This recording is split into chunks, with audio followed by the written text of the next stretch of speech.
Hello, ladies and gentlemen. Marauder X here with I don't even know what this is. I don't know. We're going to talk about SEGA, and every time I start a video off with those words, you know it's not going to be good. So yesterday there was some announcement. I was informed that SEGA said something in an interview that follows up something that happened previously. So we're going to go all the way back just to cover some things. So first and foremost, SEGA bought Atlus a couple of years ago. And everyone was very concerned because SEGA has kind of a track record of crap. And people were worried that that was going to seep into Atlus, and Atlus was going to slowly become crap. Well, it hasn't happened yet. So, yay, I guess. We've still got stuff going on. So, moving forward. So, not too long ago, NIS, Nippon Ichi Software, said they were terminating their partnership with Atlus, that they were no longer going to localize Atlus titles, specifically in the UK. As far as I can tell, and as far as what everyone's saying, this is not affecting North America, this is just affecting Europe. So NIS has been basically the exclusive localizer for Atlus titles in Europe for the last bit. It's been a little while. So that was kind of a bad thing, and NIS stated in the statement that it was because of SEGA, because since they were bought by SEGA, they've been increasingly difficult to work with, blaming the SEGA side of things, even though SEGA has repeatedly said that they are going to allow Atlus to remain independent. Well, SEGA took that, and they're just running with it really, really far. They announced that they're still letting Atlus remain independent. As such, they've said it is up to Atlus to find companies to partner with to localize games, and that they will not be publishing games for them in those areas. They will not be localizing, they will not be bringing games, even though now every Atlus game is going to say SEGA on it. They're not going to lift a finger to actually make sure Atlus can get games brought out in other areas. So, that is the stupidest thing I have ever heard. Like, really. You buy a company, and then you do nothing to actually, like...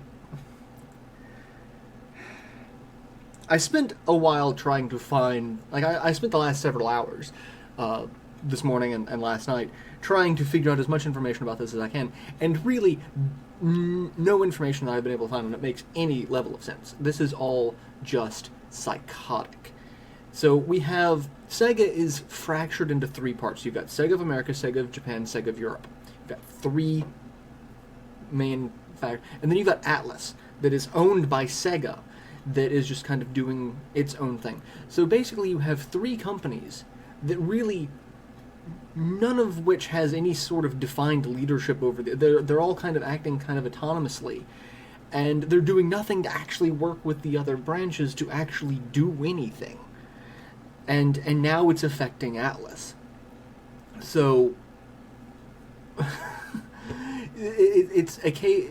I was talking to a friend about it, and they said it's a case of the left hand not knowing what the right hand's doing. It's like, no, at this point, it's a case of the left hand actively trying to plot to kill the right hand, and the right hand's doing the same. Like, it's like some sort of political drama. I've not seen this much politics and BS and just, like, petty childishness. Like, I've played through Final Fantasy Tactics, and the political intrigue and the backstabbing...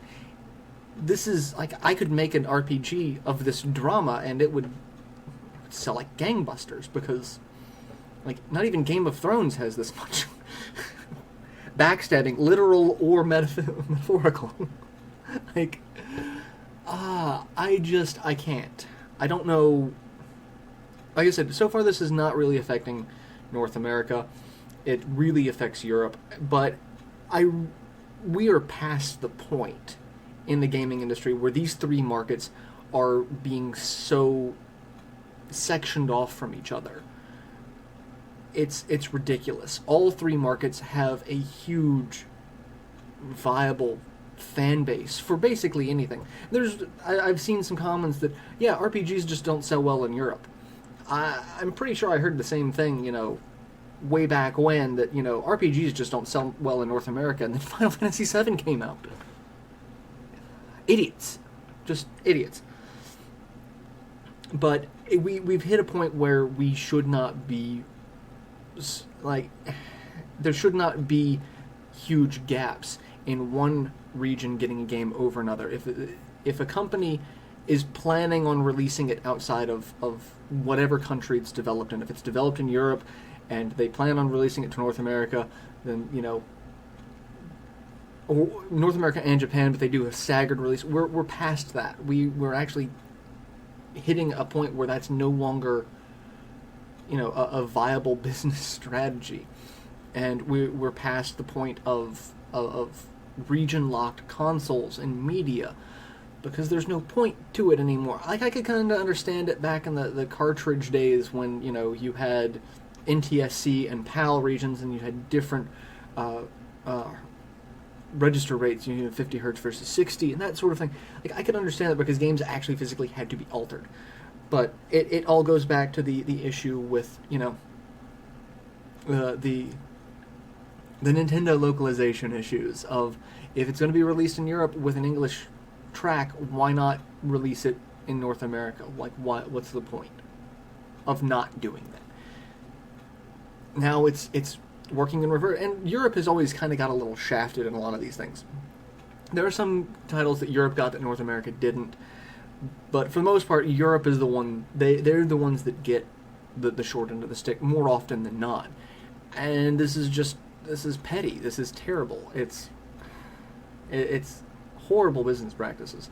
And if I weren't already not supporting SEGA, I would start now, because this is stupid. I'll post some links to some of the articles about it in the video description so you can see, a little more information on it. But for the most part, this is what it is. NIS stopped localizing Atlus titles. They said SEGA was the issue. SEGA said, no, we're going to let Atlus be, complete autonomous company. We're not going to interfere with them at all, which also means we're not going to help them at all. And I keep thinking of a line from Firefly. The Alliance wants everyone together under their own umbrella so they could, ignore everyone equally. And that's... SEGA is the Alliance. Never in my life have I wanted to be a brown coat more. This is... the parallels. Yeah. So, like I said, I'll post some of the articles that I've found, and you can do some reading. If there's information that makes it sound like Sega's not a complete piece of crap in the situation, like if you are a company that all you do is develop and publish your own third-party titles, and you buy a separate company for the express reason of using their IPs to try to make back some money, and then you do nothing to assist them, it doesn't make sense to me. It really doesn't, and it really furthers my dislike of SEGA and my complete and total angry confusion at people who want SEGA to go back to what they consider the glory days. Like, obviously, this is not the same SEGA. Like, this is a SEGA that has no defined leadership, no defined purpose. They're either wanting to be xenophobic in all three of their areas, like they don't want to interact with any other of their other branches, for I don't even know what reason. Like, I cannot fathom a reason that this makes sense. So I don't know. But it's like I said, every time I start a video with the SEGA, it just doesn't make any sense. So, to my followers in Europe, you have my deepest sympathies that this is now going to affect you. That there's, you know, there's going to be a ton of Atlus games that may be difficult for you to get, because until Atlus finds someone to partner with that, you know, they can stick with to release good quality content in your region, it's going to be hit or miss for you, and that's unacceptable on so many levels. Like, people were very adamant about, you know, during the fan campaign days to get Nintendo to localize games. It's like, would you be as adamant if it were you getting the games but we weren't? It's like, well, we don't live in that area, so we can't be as adamant, but we can express our dislike and our disdain for a company that chooses to not release a game with a track and acceptable language to that region, and not actually, like, if it has an English track, there's no reason why it shouldn't be allowed to be in Europe. I mean, I understand not everyone in Europe speaks English, but like, I don't see why it shouldn't be localized there either, and that's my point. I don't live there, so I can't be as adamant about it, but I still have a ridiculous level of disdain for a game not being released in a region for no reason. And we are now hitting that point again because of whatever ridiculous business decision that Atlus, SEGA have going on, that have driven NIS out and just caused them to wash their hands of the situation. So hopefully Atlus can find someone else, or hopefully SEGA gets their heads out of their ass and realizes, hey, we could do this ourselves. We have a distribution network. Maybe we should use it for the people who work for us, instead of, you know, more Sonic games that no one wants, like Sonic Boom. That's where I'm going to end this rant. So, like I said, I'll post some articles in the video description.